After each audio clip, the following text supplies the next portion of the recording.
లేచింది నిద్ర లేచింది మహిళా లోకం దతరిల్లింది పురుష ప్రపంచం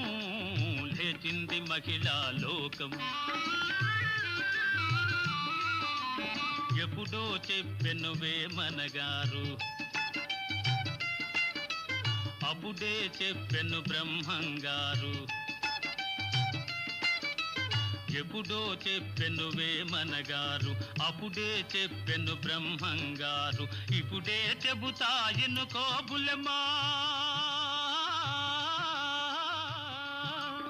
ఇప్పుడే చెబుతాయిను కోబులెమ్మ విసన్న చెప్పిన వేదం కూడా లేచింది నిద్ర లేచింది మహిళా లోకం